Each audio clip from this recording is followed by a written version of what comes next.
Hello. This is the Fiction Nonfiction podcast from Literary Hub, where we believe that every issue in your Twitter feed or on the evening news has already been tackled somewhere in literature. I'm V.V. Ganeshananthan, also known as Sugi, author of the novel Love Marriage. And I'm Whitney Terrell, author of the novel The Good Lieutenant. Today we're taping at the Miami Book Fair. This event will be aired later as an episode of our show, which you can find by searching for fiction/non/fiction in your favorite podcast app. It will also appear on our YouTube channel and on LitHub's virtual book channel. And today we're thrilled to be talking to Ha Jin. Born in China in 1956, Ha Jin was a teenager when China entered the Cultural Revolution, and he became a member of the People's Liberation Army at the age of 14. His novel Waiting, which won the National Book Award and the PEN Faulkner, was based on his experiences during his 5-year service in the Red Army. He was awarded the PEN Faulkner again in 2005 for War Trash. To date, he has published 9 novels, 4 collections of short stories, 4 volumes of poetry, a book of essays, and a biography of Li Bai.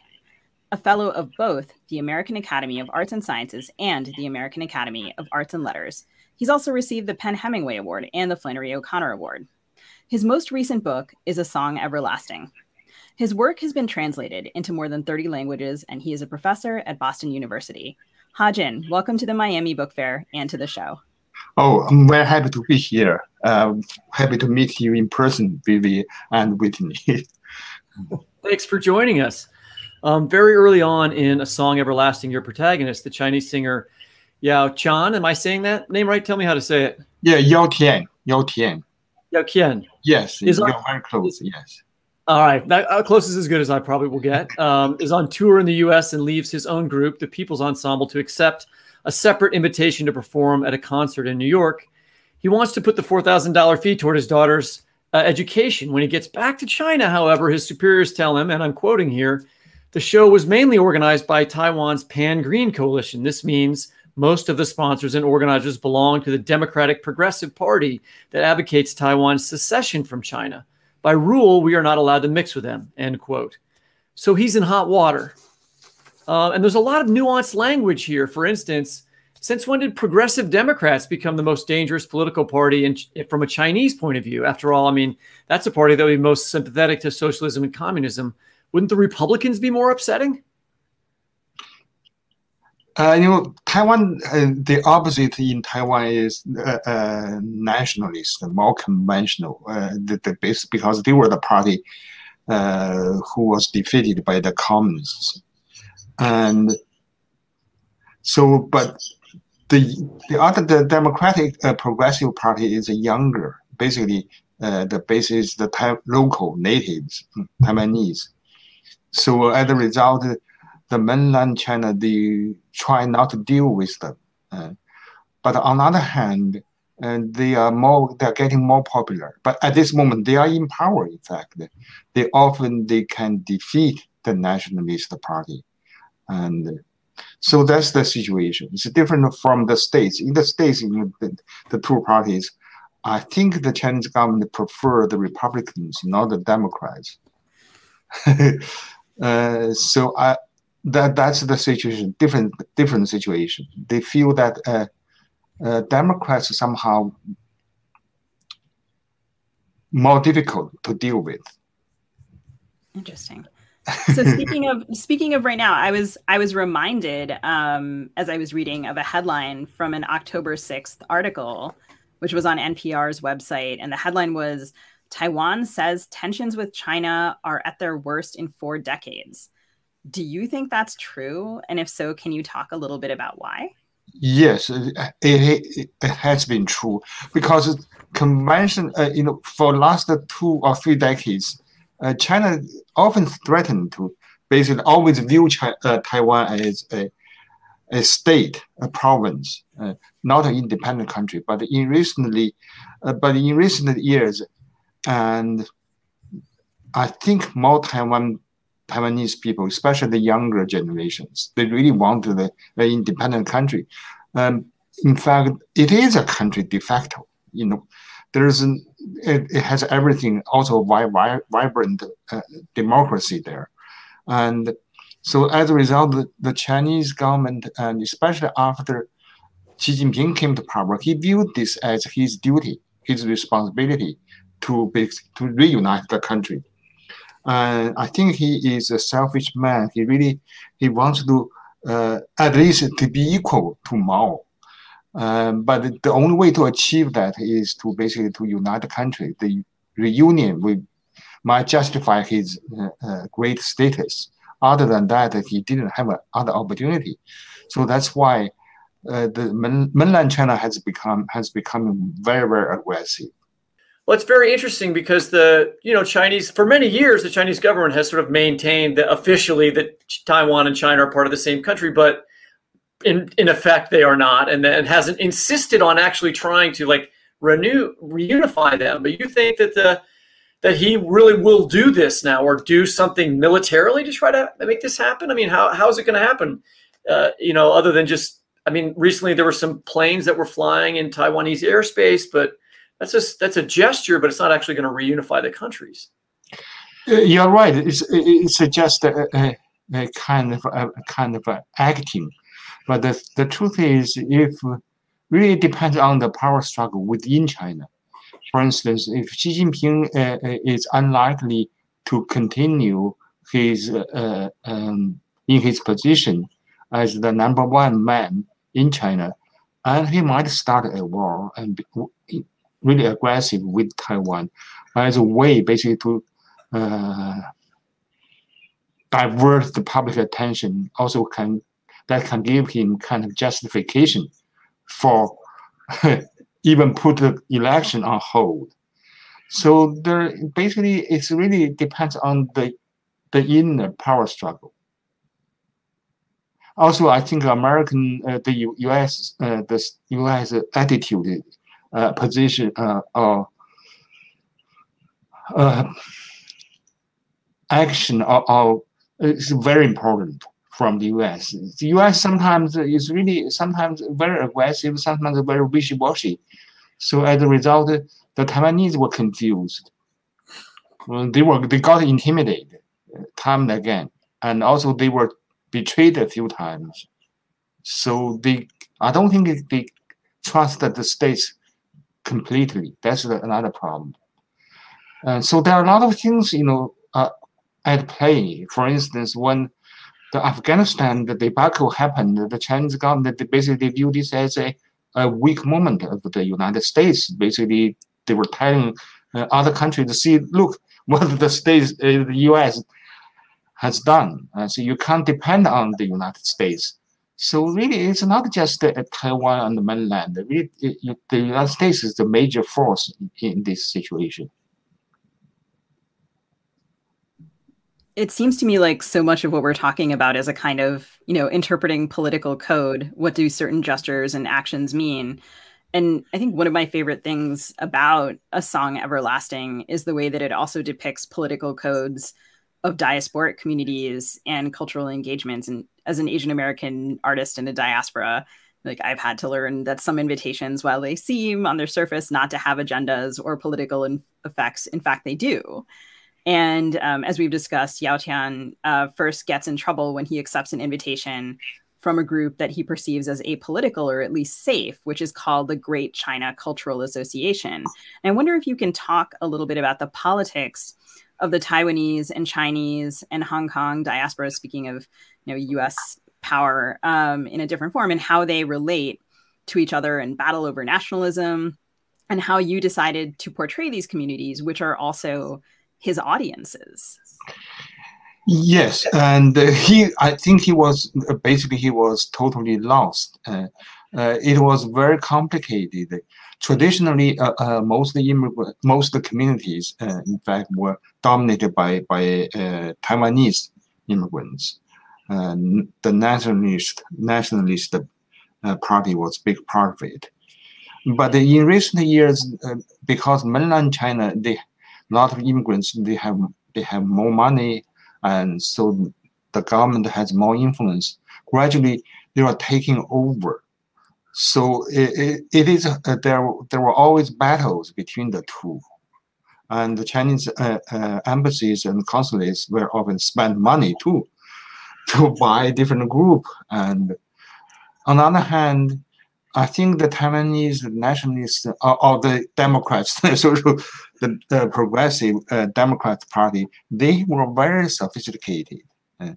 So they were younger. So I think they know how to respond to the U.S. Public. So as a result, it could be very ugly. For instance, whenever there was a Chinese delegation or national leaders came to the States, and there were all kinds of demonstrations. Even some people would even block their motorcades by throwing themselves under the wheels. They knew that they had to stop. I mean, the official cars had to stop, but it happened every time when there were top visitors to the States.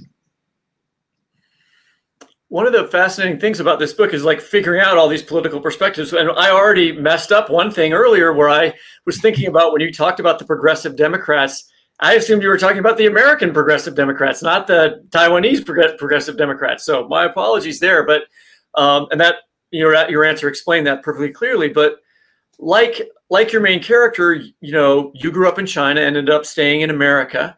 And a lot of this book is about the challenges that an artist like Tian feels. And he says often, I'm not a political person. I want to be a free artist. But his art keeps getting politicized, whether he likes it or not. Has that been your experience as a writer? Yes, I think so. That's clear, because you can't be apolitical. That's impossible, right? The very fact that you exist as an artist outside China, that is already a political phenomenon, right? I think what the authorities they're afraid of is not your political position, it's that you can live decently as an independent person, because that is really in that way you can become a model, basically to refute the lie. The lie is in fact started by Goebbels, Hitler's propaganda minister. Without your country, you would be nothing. So the Chinese the government always, for decades, repeat the same slogan. That's why if artists can just exist on their own, that fact alone is a political statement. It really interested me, and this may sound, I've read a lot about China. American journalists write a lot about it, but the simple fact, the original turning of the book is about, Chen taking $4,000. He takes a big risk for $4,000, right? And we're always talking about China has a great economy. It's very powerful economically. Americans think that, but that's a lot of money to him, and that really surprised me. A well-known singer needing $4,000 that badly. Is that how it works economically for someone like him? Yes, I think it is still the case. Okay. Because he has a regular salary that is very low. That's why $4,000 would be like a 4-month salary to him. But usually they have other kind of income. That's why he wants to emphasize he must be free, he must be able to perform inside China and outside China. That would be essential for him. So that would be another kind of income. But that, I think somehow that now is severely restricted in recent months. Well, I mean, that's another way of the state saying, like, we're important to you, is making sure that you're not financially independent of the state, I would guess, right? Yes, that's clear. In fact, in my own experience, it was clear that whoever, if you don't cooperate economically, we would never let you benefit. That's the state's position. That was very clear. Suki, do you want to take that next question? Oh, sorry. Oh, and I was going to also add that, I mean, I think one of the moments when I felt the most sympathy for him was there's a moment where he's singing and he's thinking of his mother, and he's interpreted as and he's singing with tremendous feeling, and he's read really badly by the audience misinterprets his feeling. They class it as, patriotism or kind of great feeling for motherland, whereas he's thinking of his personal life. And that's not the only moment that happens, where he's thinking of his daughter, he's thinking of his wife, he's thinking of his mother, he's thinking of his sister. And he takes an action, and it's read within the lens of politics. Yes. Yes, it's personal. Very, very often, in fact, we get into political situation for personal reasons. And that's very clear. And nobody could see him as a person, the personal grief. But it was interpreted as a public, collective manifestation of collective emotion. And as he becomes more and more savvy as a performer, he starts to make different choices. And I wonder, you know, in his case or in your case, how much of the politicization of his actions has to do with emigrating from China specifically? Because in the US, you know, he's invited to give a concert for a Falun Gong connected organization. He kind of has to do some detective work there to figure out what's going on.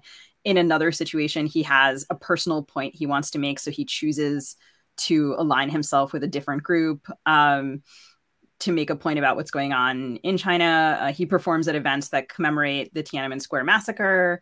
And the whole time, the Chinese government is putting different kinds of pressure on him. And I wonder if you would read a section about that pressure for us.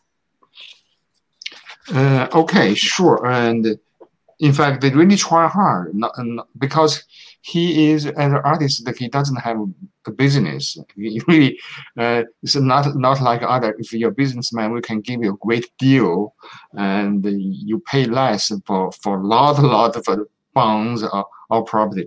But he is just an independent artist, so they try to buy him basically.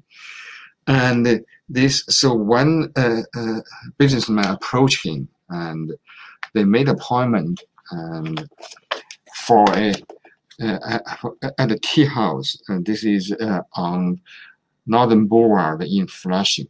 So he went to the tea house to meet the man and Gary Hong. Okay. The tea house was quite small. When Tian had stepped in, he could see all the faces in the room. There were about a dozen customers, all seated. In a corner, a squat man in his early 50s in a gray serge suit and a purple tie was reading Asian Week. Tian went up to him and said, "Mr. Hong?" "Yes, delighted to meet you, Mr. Yao." And the man stood and held out his hand. Tian shook his palm meeting. He sat down across from Hong and ordered iced tea. Hong was having espresso, 2 demitasse standing on the table, one already empty, the other half full. He must have been here for a while. Harry Hong took off his glasses, revealing his hooded eyes. He said he'd been a long-time fan of Tian's and owned all his emblems. He had an odd accent Tian couldn't place. Probably he was a Korean who had lived in China. There were many Koreans in Flushing who came from Yanbian, the Korean autonomous region in Jilin province. His rugged face indicated that he must be a northerner, probably a businessman, as his expensive suit showed. "I'm here now, Mr. Hong," Tian said. "I hope we have something interesting to discuss." "I have a business proposal for you," Mr. Hong said, leaning his lumpy face in. "Actually, the proposal is not from me. I'm representing a client."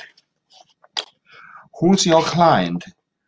"I can't name him or them, but I can put their terms on the table for you to consider. My clients would like to offer you a sum of money in exchange for your cooperation." "What do you mean by cooperation?" "Stop performing outside China altogether." He grinned, revealing a gold crown in the back of his mouth. "So your clients want to buy my voice, my silence?" "You can put it that way if you wish." "Well, I've never heard such a proposal before. Tell me, how much is my silence worth?" "They can offer you $4 million, 4 million yuan or dollars, certainly US dollars." Tian shook his head. 2 days too dazzled to speak. Think about this, Mr. Yao, Harry Hong went on. This is an extraordinary offer, isn't it? I hope it's acceptable to you. Finally, Tian got his wits back and said, let me sleep on it, all right? I can't decide now. Of course, take your time, but let me make it clear that once you accept the offer, you will have to abide by our agreement. If you break your word, my clients will ruin you and your family. They have infinite ways to do that. He took a pen out of the inside pocket of his jacket and scribbled a phone number on the back of his business card. His index finger had no nail. Its tip merely a tapered stump. I understand, Tian said. I'll let you know my decision soon. Mr. Hong knocked back the remaining espresso and then handed him the card. Here's my mobile number, and you can call me anytime. After exchanging a few pleasantries, Tian decided to leave. Mr. Hong assured him that if he took the offer, the money could be delivered in any way he preferred. Tian told him he appreciated that and would figure out an appropriate way. Then they stood up and said goodbye. Mr. Hong headed to the men's room, his olive green trench coat still draped over his chair, while Tian turned from the door. $4 million would be enough for him and his family to live on comfortably for the rest of their lives. He'd better talk with Shuna, and they ought to consider it carefully. He emailed her so that he could make everything clear to her. He wrote, they would like to buy my voice, my total silence, for $4 million US. We must discuss this before I answer, Mr. Hong. I'll call tonight. He thought Shuna would reject the offer immediately, but on the phone, she sounded excited. She asked how they'd pay him. They could deposit the money into our joint account in Beijing, he told her. The delivery can be arranged according to our preference, Mr. Hong promised me. Gosh, I never thought they would spend so extravagantly. It's not their money to begin with. They wouldn't give a damn about whether I'm worth that much. I've heard that the government is flush with so much cash in recent years that they worry about how to spend it. They even put a huge TV screen in Times Square to show what's going on in Beijing. Someone in power must be uncomfortable about my presence among the dissidents in America and wants to rein me in. My performances here might undermine their grand propaganda plan. What do you think I should do? Logically speaking, if you love Tintin and our family above everything else, you should consider the offer seriously. With $4 million, our family will be all set. We'll have funds we need for Tintin's education abroad. We can also consider investment immigration to the US or to Canada. I've heard that if you plunk down $500,000, you can get a green card within 3 months. In short, this is a great opportunity. He was taken aback by her enthusiasm. He had been tempted by the offer, but was counting on her to support to resist the temptation. Yet what she said perplexed and unnerved him. He did love his wife and daughter, and he knew that he had brought them a great deal of stress lately. But this offer was a different matter, and he felt it shouldn't be confused with his devotion to his family. Tian and Shuna had their lives, and he had his own. How could he sell himself all at once for their comfort and security? He grew quiet on the phone, unable to express these thoughts that might upset his wife. Well, she continued, it will be your call, Tian. No one but yourself should decide what to do. What if I were to turn down the offer? He asked. I will understand and won't blame you. Let me say this, if you love your daughter unconditionally, you should seriously consider the offer. Of course, you have your own ego, your own demons that you have to wrestle with on your own. Oh, I just was going to say, when I first read it, I just found it very stressful to read. Yeah, because he is a national figure, so it's a lot of money for any artist, but he couldn't sell his voice that way, and he would be nobody.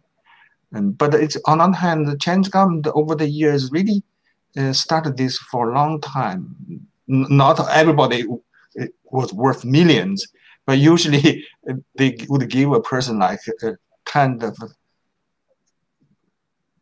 of thousands of grants, or even $500,000. Basically,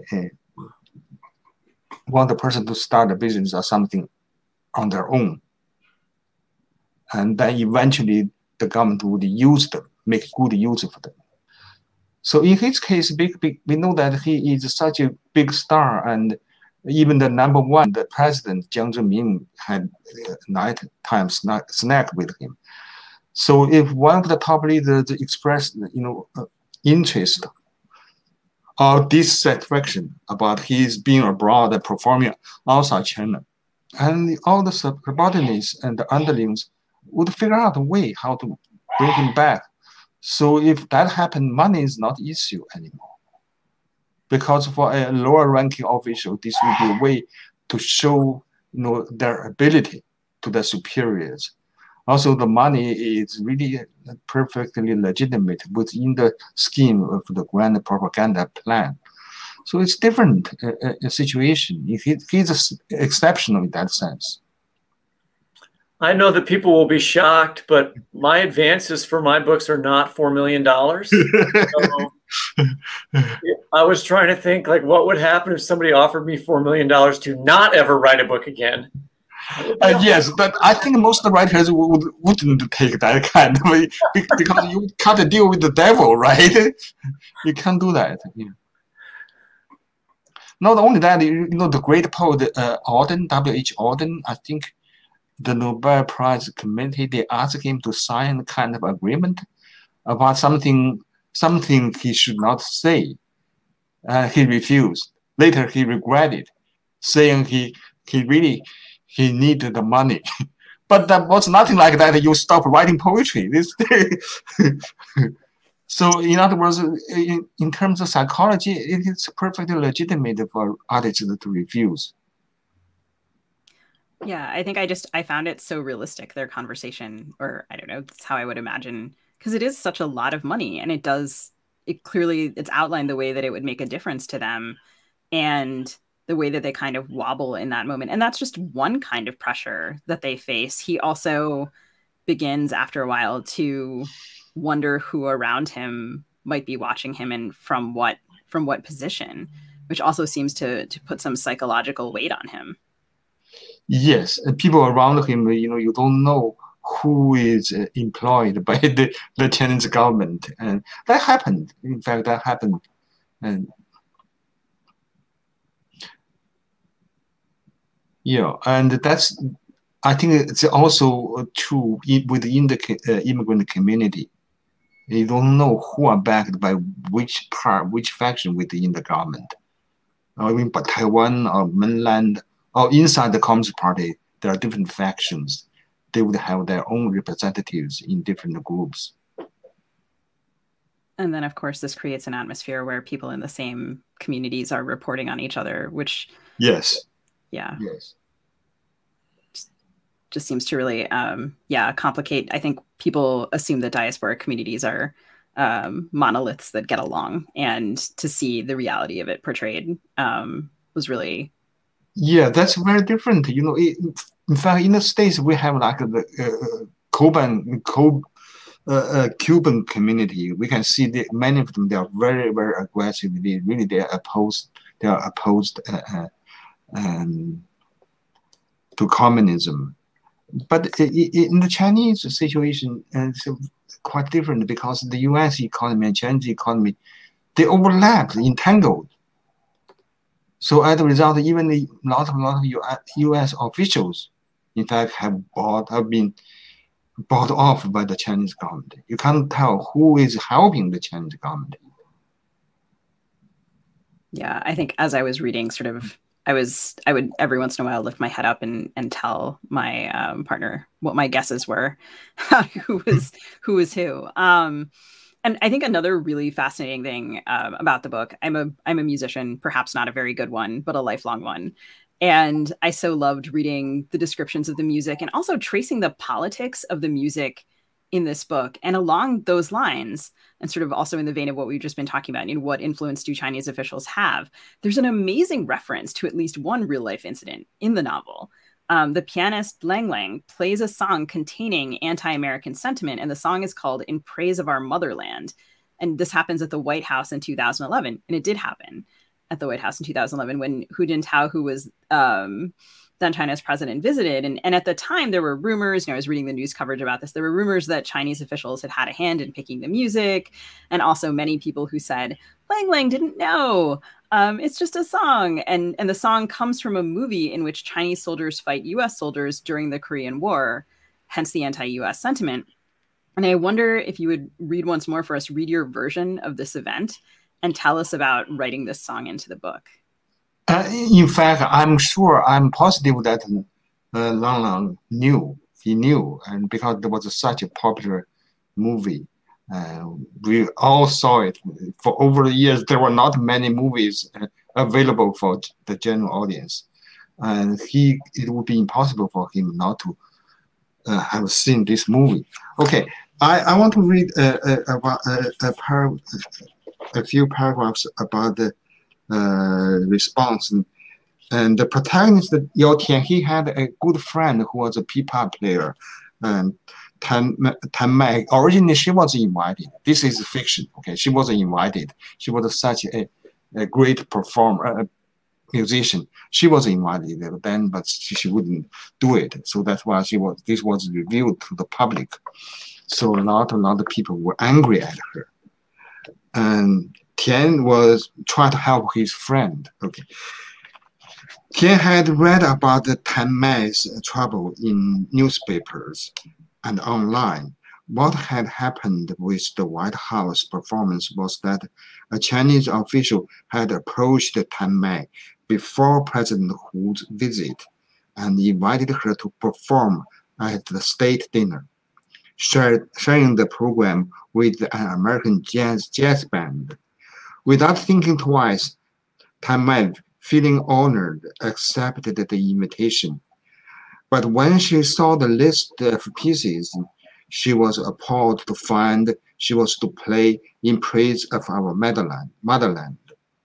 The song had originally appeared in a 1950s movie about the Battle of Triangle Hill in the Korean War. Its lyrics were embedded with anti-American sentiment. If friends arrive, we have good wine. If wolves come, we have hunting guns. Tan Mai asked if she could play another song in its place, but the Chinese official responded rudely, telling her that she was not in a position to choose. As a protest, she canceled her appearance. They then invited the pianist Lang Lang to play the song in the White House instead, and he was delighted to oblige. The Americans at the banquet were completely unaware of the song's connotations. They applauded Lang Lang's virtuoso performance, President Hu was so pleased by the resounding success that he even hugged the pianist. Later, a newspaper in Taipei reported China's hoodwinking of the Americans with the headline, "A brief communist takeover of the White House." Now that Tan Mei's refusal to play at the state banquet had been made public, she was being attacked online by a swarm of 50 cents, a moniker for the internet commenters hired by the Chinese government because they were paid 50 cents for each post. There were tens of thousands of them, plaguing the internet like locusts. Many of them were recent college graduates who couldn't find a full-time job. Some were haters of Western values or nationalistic freaks. Tian wanted to show his support for Tan Mei, so he wrote to the newspaper, the China Press, which had been printing comments on Tan Mei's case. He spoke as a colleague of hers, saying, "Certainly, like others, artists should serve the country, but the service must never be unconditional. No responsible individual should serve a country blindly. What if your country is an evil power, a danger to humanity, or to world peace? What if your country has been ruthless to you and your family, making your life intolerable? What if your country had oppressed and exploited its citizens mercilessly? What if your country intends to reduce you to an insect or a tool? In short, if I serve my country, I must serve on my own terms, because I am an individual, not an obedient servant of the state. No one should do anything against their conscience." His letter triggered a barrage of flack. Some people claimed Tian was a traitor to China, unqualified to join the debate. Some said that an artist was merely an entertainer, and whoever paid could call the tune. One man even insisted that Tian was already an American and mustn't meddle with China's affairs. He was outraged and at last confronted them openly online. He challenged them, what if you are paid by your country to hurt or murder others?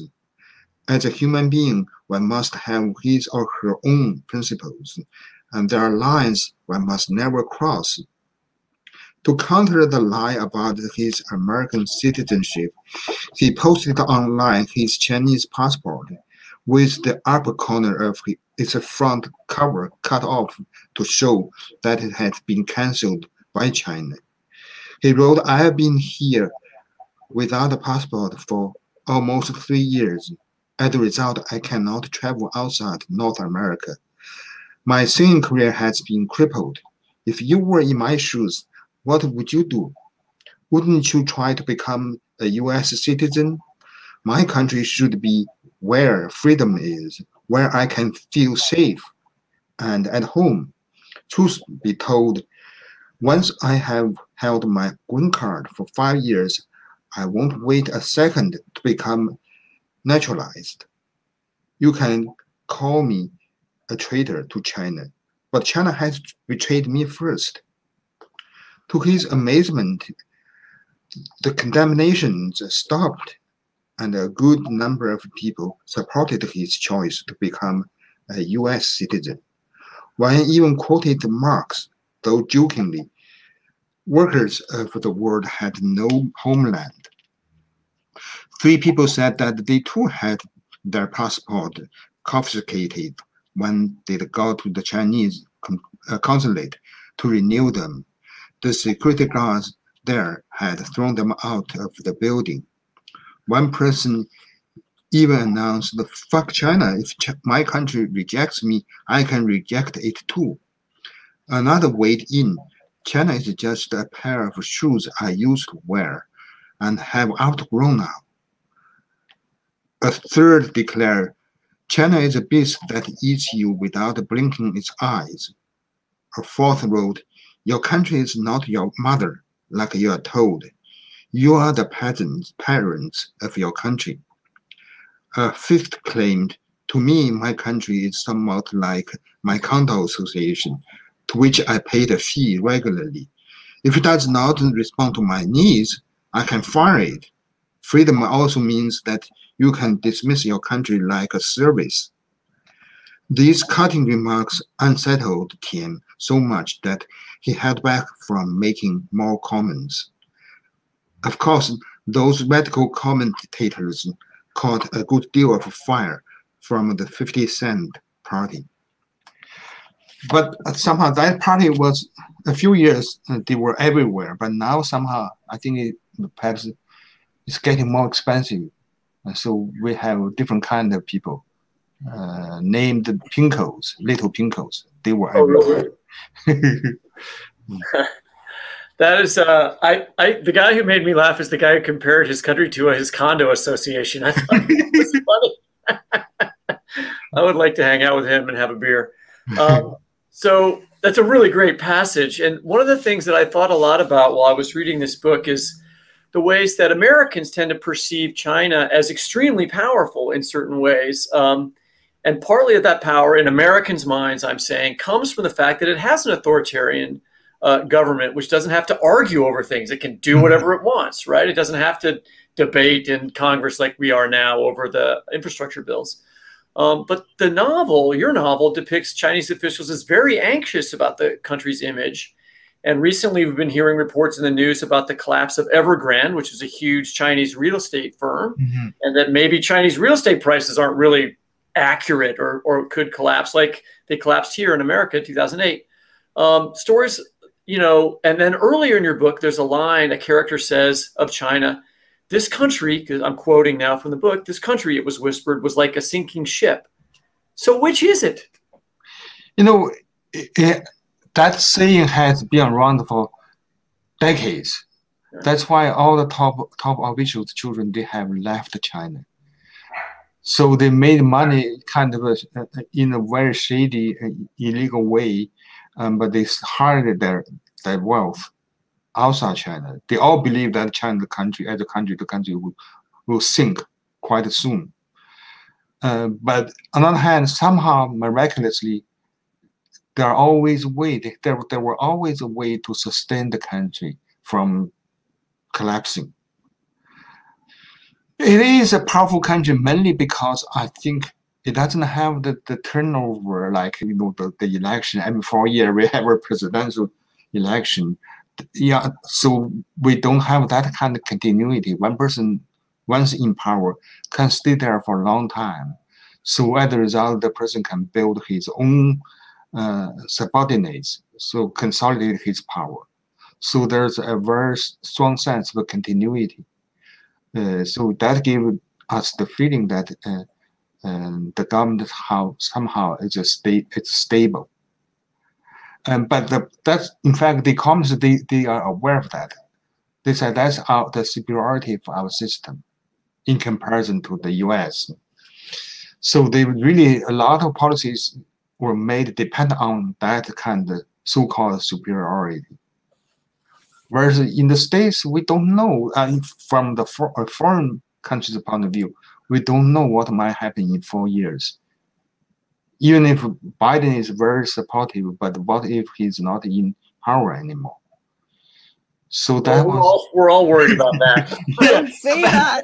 Problem. So that's why they use this basically the comments. They really understand the psychology for different, you know, the other countries. So they use this as kind of threat. You know, we are here always. Yeah. So you have to deal with us.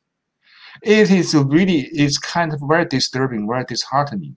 Even from Biden and from even Trump, their point of view, their children, they have business in China. They would think, when I'm gone, My kids still have business there. So it really, that makes China is somehow very strong, very stable in appearance. But in reality, it is not. Really, there were more than 20,000 foreign businesses have left last year and this year. And a lot of people, millions, tens of millions of people now out of work. So the country is in very terrible shape, very terrible shape. Do you think people are leaving at this rate because of the crackdown in Hong Kong, or because the economy's not as good, or because the government's policies have been a little bit more strict recently, just as you were talking about earlier in the interview, or is there a particular reason? There are various reasons. Hong Kong was a big factor because it showed that the so-called one country, two systems, that kind of compromise would not work. That means the communists will basically rule every part, everywhere. And also, I think a lot of the top officials, they almost without exception, they all have bank account in Switzerland and in other countries. So they know that the money were made illegally. So once they lose power, and they have to protect themselves for the children as well. So, and only people in at the bottom of society, they were somehow, they buy the propaganda, and their minds have been shaped by propaganda. They believe in the country, partly also because religion has been suppressed. As a result, they deify the country. The irony is, in China, the word for country and the country and the state are the same word, 国家. So they don't make the distinction. The state is the country. Then who rules the state? The Communist Party. So the party is the country. That is such a great answer. Thank you for that.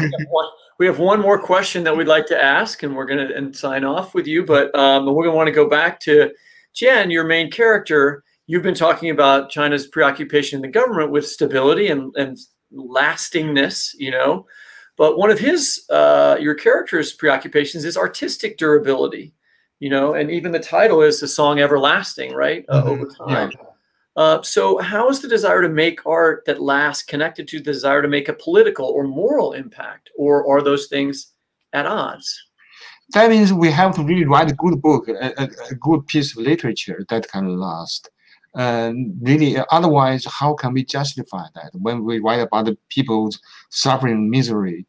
And if we don't produce genuine art, then we just utilize their other suffering, right? And a good example would be John Steinbeck's The Grapes of Wrath, right?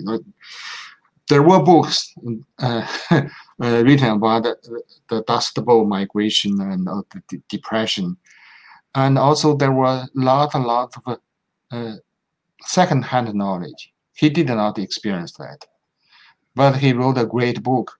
So nowadays, when we want to re-experience that migration, we go to that novel. So what is the justification? It is his art that make that experience live and last. So I think that's the reason. You have to produce good work that can justify, that must last, in other words. Well, we really appreciate you joining us today. And listeners and viewers, don't miss Ha Jin's deeply moving new novel, A Song Everlasting, which is out now. And don't forget, you can listen to this discussion as an episode of the Fiction Nonfiction podcast. Thank you so much. Thank you, V.V. Thank you, Whitney. Very happy to meet you. Yeah, it's a real treat after enjoying the book so much. And thank you so much also to the Miami Book Fair for inviting us to be part of this conversation.